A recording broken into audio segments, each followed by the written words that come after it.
नमस्कार। जन उत्तराखंड में आप सभी का स्वागत है। मैं हूं प्रभात। सबसे पहले नजर हेडलाइंस पर।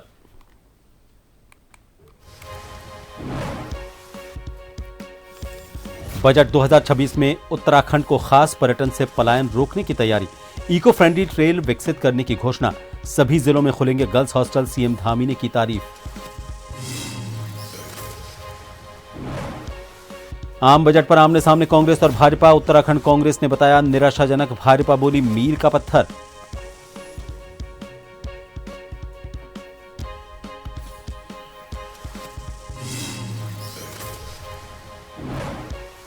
उत्तराखंड में बोर्ड परीक्षाएं 21 फरवरी से हाई स्कूल और इंटरमीडिएट एग्जाम्स की तैयारी पूरी। प्रदेश भर में 2,16,109 परीक्षार्थी होंगे शामिल।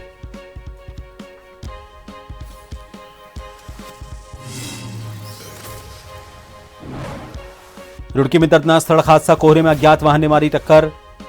हादसे में जीजा साले की मौत, ताशीपुर पिकेट के पास की घटना।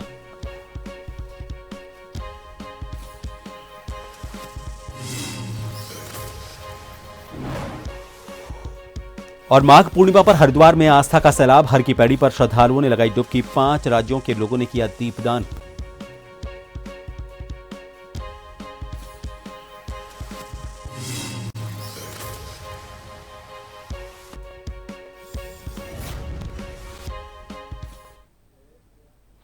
और बुलेटिन की शुरुआत में बात करेंगे केंद्रीय बजट की।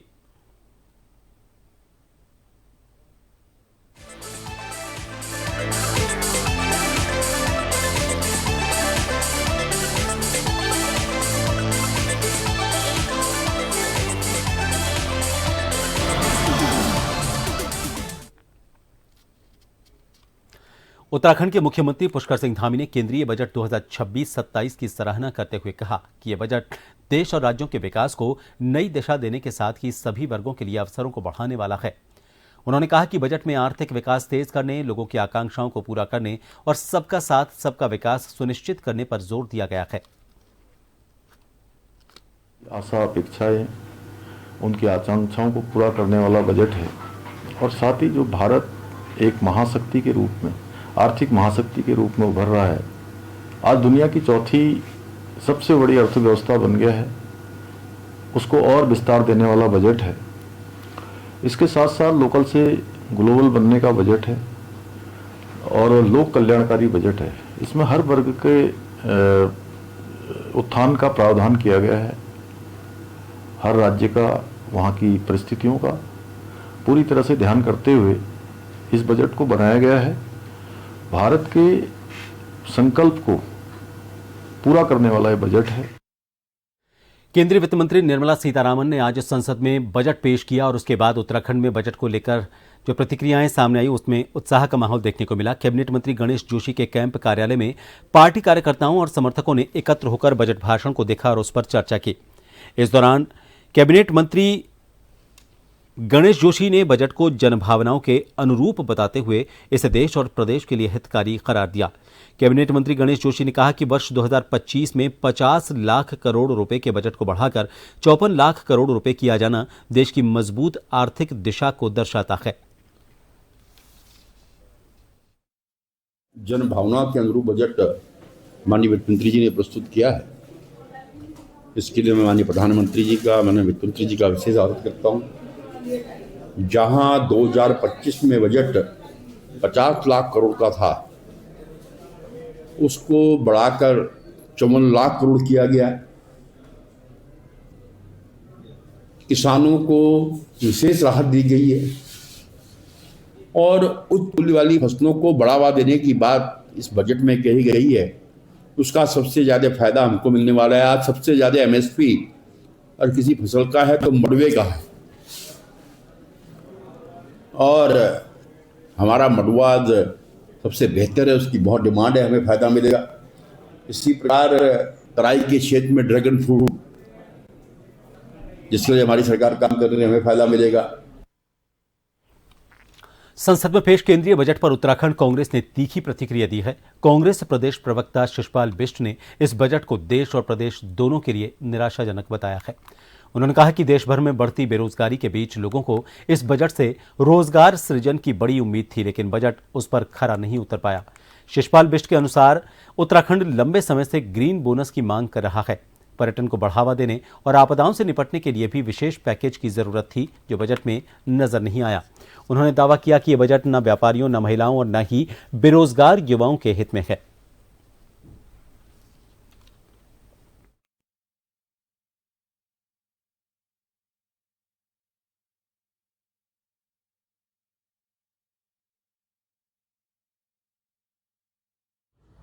देखिए, आज जो बजट केंद्र की वित्त मंत्री ने संसद में रखा है, बहुत ही निराशाजनक बजट है। इस बजट से पूरे देश को बड़ी उम्मीदें थी। जिस तरीके से आज रोजगार घट रहे हैं, तो लग रहा था कि बजट आएगा तो कुछ रोजगार की उम्मीद बनेगी। ये बजट न देश के लिए सही है, न प्रदेश के लिए सही है। उत्तराखंड को भी इस बजट ने जो है निराश करने का काम किया। प्रदेश की जनता लंबे समय से ग्रीन बोनस की मांग कर रही है, पर्यटन क्षेत्र के लिए उत्साहजनक पैकेज की मांग कर रही है, आपदा में बचाव के लिए बजट में कुछ होना चाहिए था। लेकिन ये बजट चौतरफा निराश करने वाला है। ये न व्यापारियों के लिए सही है, न महिलाओं के लिए सही है, न बेरोजगारों के लिए सही है। और देश के जो है शेयर बाजार ने भी इस बजट पर अपनी प्रतिक्रिया व्यक्त की है।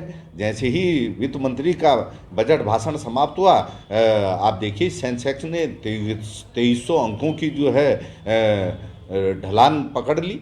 तो आने वाले समय में निश्चित तौर पर इसके दूरगामी परिणाम देश पर देखने को मिलेंगे और देश की अर्थव्यवस्था में भी गिरावट आएगी। और हर तरफ जो निराशा का माहौल है, उसको कैसे अब मैनेज किया जाएगा, इस पर अब केंद्र सरकार ही कुछ कह सकेगी। लोकसभा में केंद्रीय वित्त मंत्री निर्मला सीतारामन द्वारा प्रस्तुत केंद्रीय बजट को प्रदेश भाजपा मुख्यालय में प्रदेश पदाधिकारियों और कार्यकर्ताओं ने सामूहिक रूप से सुना। इस अवसर पर उत्तराखंड के पूर्व वित्त मंत्री प्रेमचंद अग्रवाल ने बजट की सराहना करते हुए इसे विकसित भारत की दिशा में एक अहम कदम बताया। उन्होंने रविदास जयंती की शुभकामनाएं देते हुए कहा कि प्रधानमंत्री नरेंद्र मोदी के मार्गदर्शन में प्रस्तुत ये नौवां बजट देश के हर वर्ग को ध्यान में रखकर बनाया गया है। प्रेमचंद अग्रवाल ने कहा कि बजट में मैन्युफैक्चरिंग, फार्मा, किसान, युवा, महिलाएं और आम आदमी सभी के लिए प्रावधान किए गए हैं। सबसे पहले मैं आप सभी को रविदास जयंती की बहुत बधाई दे रहा हूँ। और अच्छा अवसर है कि इसी दिन रविवार होते हुए भी अपने केंद्र का बजट प्रस्तुत हो रहा है।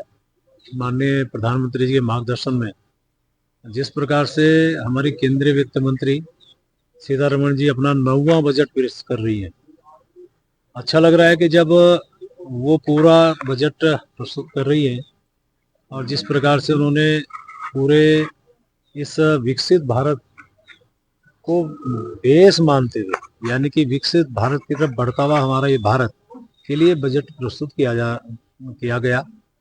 और मैं ये भी कह सकता हूँ कि हर क्षेत्र में उन्होंने इसका ख्याल रखा है।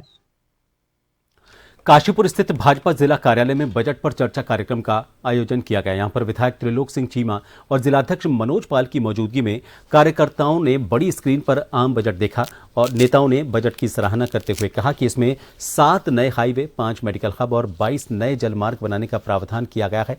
कैंसर और डायबिटीज की दवाइयां सस्ती होने से सामान्य वर्ग को बड़ी राहत मिलेगी। साथ ही हर जिले में महिला छात्रावास बनाने और एमएसएमई क्षेत्र को मजबूत करने के फैसले से देश के विकास को नई गति मिलेगी।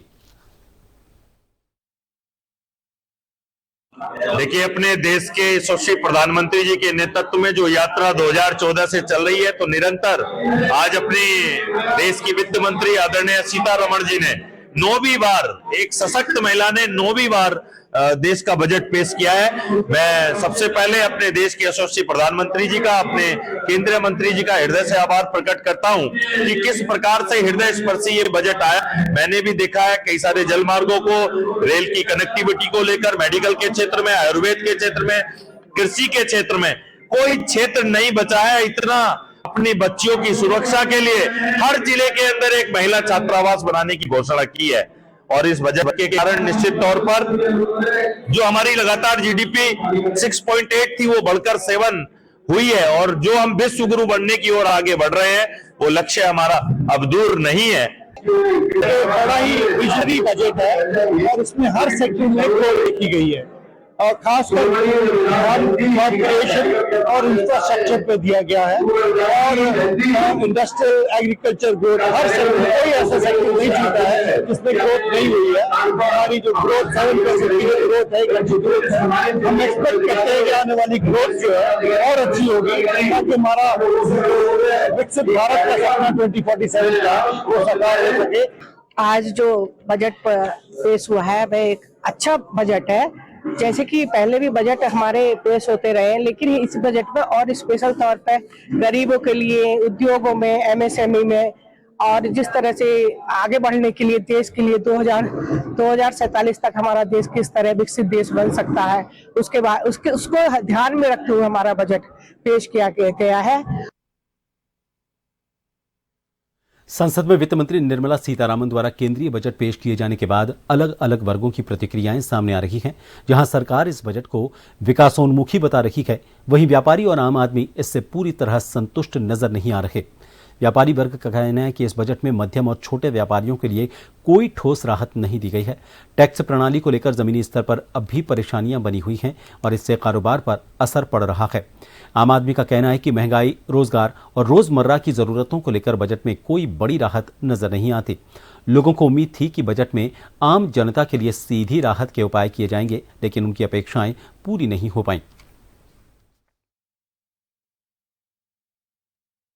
सरकार से हमें बड़ी उम्मीद थी कि सरकार कुछ मध्यम वर्गीय परिवार और मध्यम वर्ग के व्यापारी के बारे में सोचेंगे, लेकिन सरकार ने हमें बिल्कुल अनदेखा कर दिया है। सरकार की अनदेखी हमारे लिए जो है बहुत ही खराब परिणाम लेके आएगी आने वाले इलेक्शन में, क्योंकि सरकार जब भी सोचती है तो क्या तो गरीब तबके को देखती है या बिल्कुल हाई क्लास को देखती है, मध्यम वर्ग के परिवार को देखती नहीं है कि उस पर क्या बीत रही है, महंगाई कहाँ जा रही है, वो अपने बच्चों का पालन पोषण कैसे करेगा, स्कूल की फीस कहाँ से लाएगा।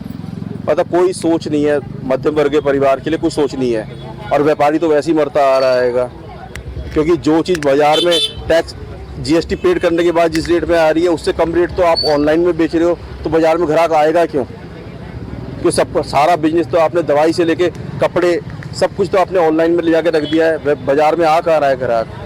मिडिल क्लास के लिए तो कुछ नहीं किया इस बजट में। मिडिल क्लास के लिए तो बड़ी जैसे पहले था वैसे महंगाई इधर कोई गिरी नहीं है, कुछ ऐसा कुछ आया नहीं। और हमें उम्मीद थी व्यापारियों को जैसे जीएसटी में शायद कुछ कहेंगे वित्त मंत्री जी, लेकिन उन्होंने ऐसा कुछ कहा नहीं। तो बस शो है, जैसा भी है ठीक है। इस बारी का बजट कुछ ज़्यादा कुछ खास अच्छा था नहीं। हमें मतलब बहुत उम्मीदें थी मोदी सरकार से कि ये जो है हमारे को कुछ लेडीज़ों के लिए कुछ थोड़ा सा छूट देंगे, कुछ देंगे, लेकिन ऐसे कुछ हमें कुछ खास उम्मीद हुई नहीं। ना तो इन्होंने रसोई के काम सामान में कोई छूट दी है और ना ही इन्होंने कुछ जीएसटी के बारे में भी कोई ज़्यादा अच्छा करा नहीं है। रिजल्ट अच्छा नहीं था इसका, हमें तो ज़्यादा पसंद आया नहीं।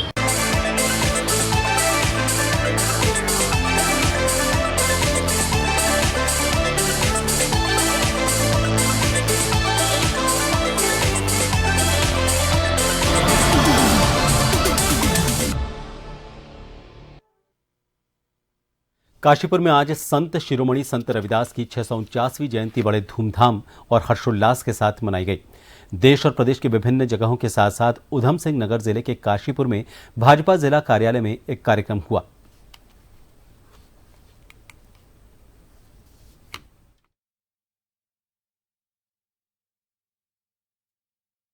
कि पूरे भारत के अंदर भारतीय जनता पार्टी के द्वारा संत गुरु रविदास जी की जयंती को मनाया जा रहा है। ये कार्यक्रम हमारा 31 तारीख से लेके जनवरी तक, वो फरवरी तक चलेगा। 31 जनवरी से लेके 7 फरवरी तक। और इस कार्यक्रम को हम बड़े भव्य और दिव्य रूप से मना रहे हैं। आपने देखा होगा आज हमारे सूबे राष्ट्रीय अध्यक्ष नितिन नवीन जी भी संत गुरु रविदास जी के मंदिर में पहुंचे और सभी अधिकांश पूरे चाहे हमारे मंडलों के अध्यक्ष हों या जिला अध्यक्ष हों, सभी के द्वारा जो रविदास मंदिर थे उनके लिए उनमें शाम को सब साफ स्वच्छता अभियान चलाया गया और दीप प्रज्वलित किए गए।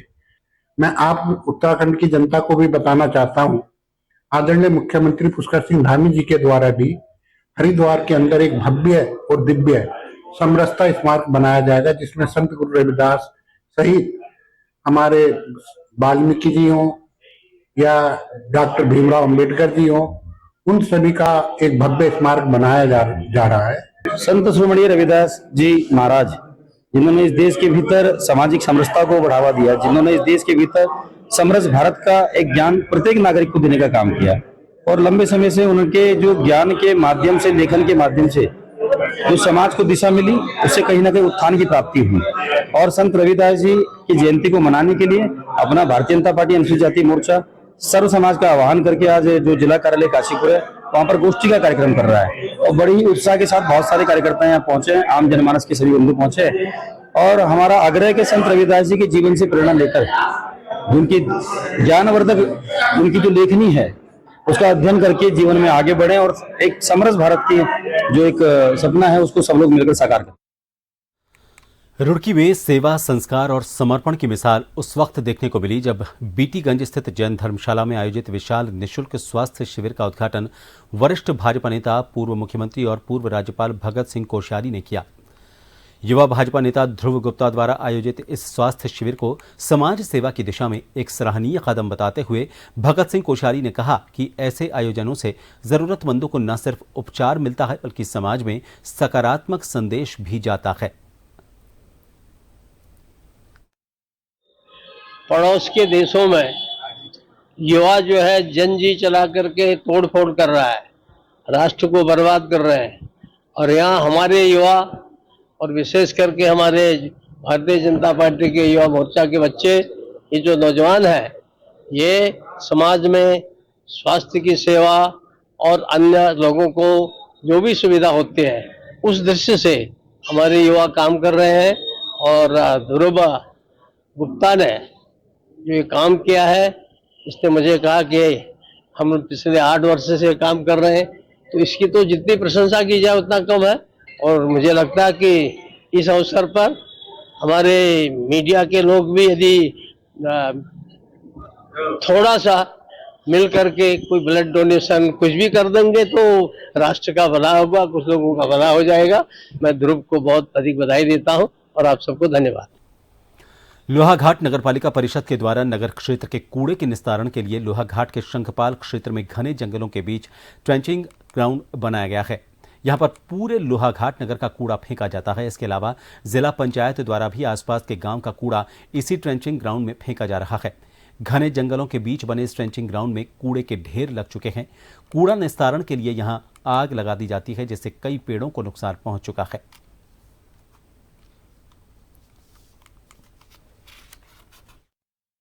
लेगेसी वेस्ट जो वहाँ पड़ा है उसके निस्तारण के लिए पैसा फंड रिंग फेंस अकाउंट से रिलीज़ किया गया है, जिसमें हमारे द्वारा निविदा की प्रक्रिया भी शीघ्र ही पूर्ण कर दी जाएगी और लगभग फरवरी माह में उसको काम को शुरू करवा दिया जाएगा। रुड़की में एक सड़क हादसे ने 2 परिवारों की खुशियां छीन ली। घने कोहरे में हुए भीषण हादसे में जीजा साले की मौके पर ही मौत हो गई। मरने वालों में से एक उत्तर प्रदेश पुलिस में होमगार्ड के पद पर तैनात था। घटना रुड़की के मंगलौर कोतवाली क्षेत्र के तांशीपुर पिकेट के पास है, जहां नहरी पटरी मार्ग पर एक अज्ञात वाहन ने बिना नंबर की मोटरसाइकिल को जोरदार टक्कर मार दी। इसमें बाइक पर सवार दोनों युवक सड़क पर दूर जा गिरे और गंभीर रूप से घायल हो गए। सूचना मिलते ही पुलिस मौके पर पहुंची और घायलों को 108 एम्बुलेंस की मदद से रुड़की के सरकारी अस्पताल पहुंचाया गया, लेकिन डॉक्टर ने दोनों को मृत घोषित कर दिया।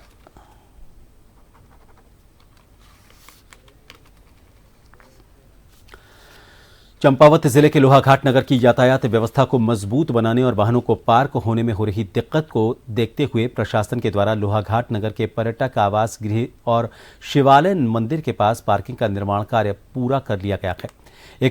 पार्किंग का निर्माण कार्य पुराने गैस गोदाम के पास जारी है। नगर की यातायात व्यवस्था को मजबूत करने के उद्देश्य से एसडीएम लोहाघाट नीतू डांगर ने पालिका और पुलिस को पर्यटक आवास गृह और शिवालय मंदिर के पास पार्किंग को संचालित करने के कड़े निर्देश दिए। एसडीएम नीतू डांगर ने बताया कि पंचेश्वर टैक्सी स्टैंड में खड़े रहने वाले समस्त वाहन 2 फरवरी से पर्यटक आवास गृह पार्किंग में खड़े किए जाएंगे। हर वाहन स्वामी 100 रुपया प्रतिमाह पार्किंग शुल्क देगा। लोहाघाट शहर में पार्किंग को लेकर थोड़ी दिक्कत थी, तो हमारे यहाँ केएमबीएन की पार्किंग है जो तैयार हो चुकी थी और काफ़ी टाइम से उपयोग में नहीं आ रही थी। तो उसके लिए हमने मीटिंग ली और वहाँ हमने ये डिसाइड किया है कि जो पंचेश्वर टैक्सी स्टैंड से 4-5 साइट्स के लिए गाड़ियाँ जाती हैं, वो सभी गाड़ियाँ वहाँ खड़ी होंगी और टैक्सी यूनियन ही उसे संचालित करेगी। 100 रुपये महीने के उनका शुल्क निर्धारित किया गया है, जिसमें टैक्सी यूनियन ही उसको वसूल करेगी और उसी पैसे के माध्यम से वो अपना एक आदमी रख के उसको संचालित करेंगे। जिलाधिकारी के निर्देश पर जनपद में चलाए जा रहे व्यापक स्वच्छता अभियान को लेकर मुख्य विकास अधिकारी डॉक्टर ललित नारायण मिश्रा ने जानकारी दी। उन्होंने बताया कि ये सफाई अभियान दिसंबर महीने से लगातार चल रहा है और जनवरी के बाद अब फरवरी माह में भी पूरे जोर शोर से जारी है। अभियान का मुख्य उद्देश्य पूरे हरिद्वार शहर और जनपद को स्वच्छ, साफ सुथरा और स्वस्थ बनाए रखना है। सीडीओ डॉक्टर मिश्रा ने कहा कि इस अभियान के माध्यम से केवल सफाई ही नहीं बल्कि आम जन में स्वच्छता को लेकर जागरूकता बढ़ाना भी प्रमुख लक्ष्य है।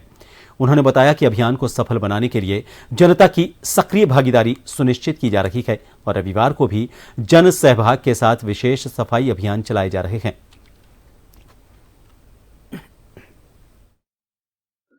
दिसंबर माह से और ये अब हम जनवरी के बाद हम फरवरी में प्रवेश कर रहे हैं।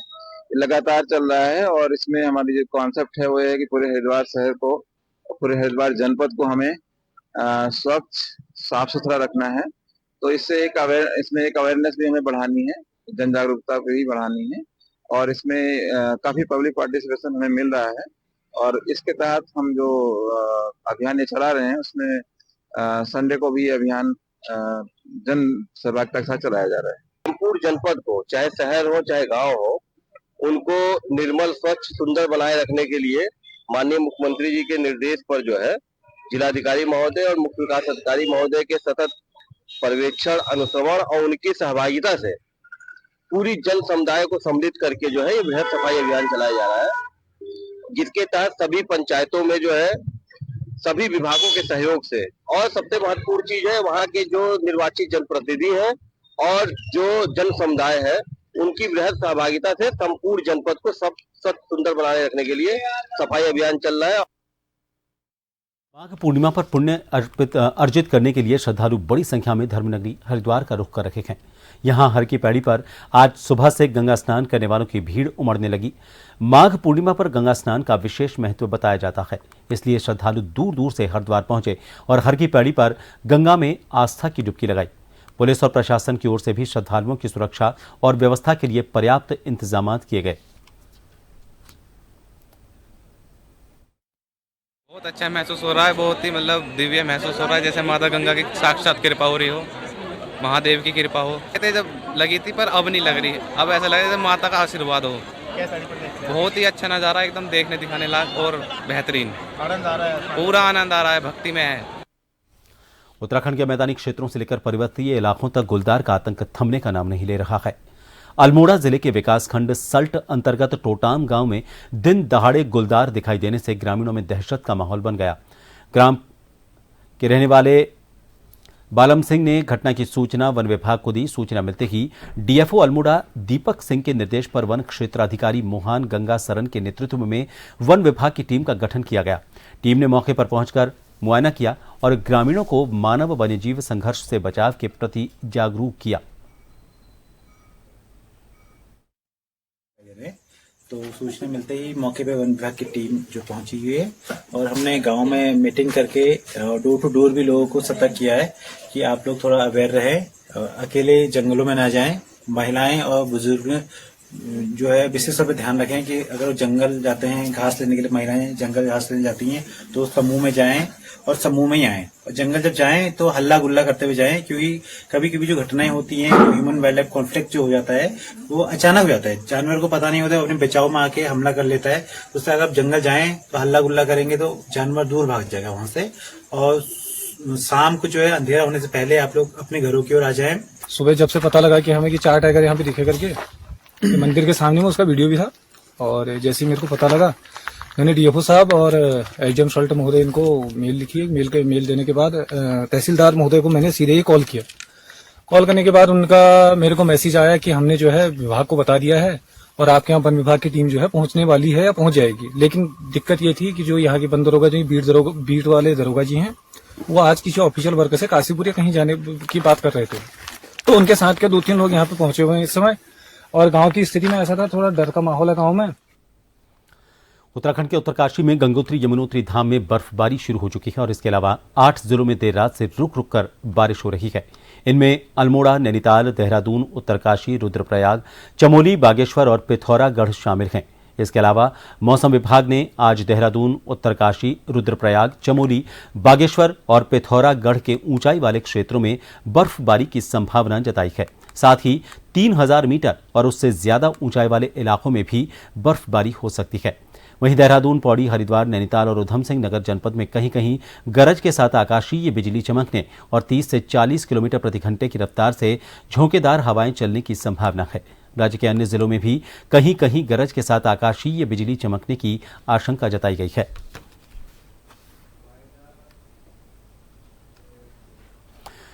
और फिलहाल के लिए इस बुलेटिन में इतना ही। नमस्कार।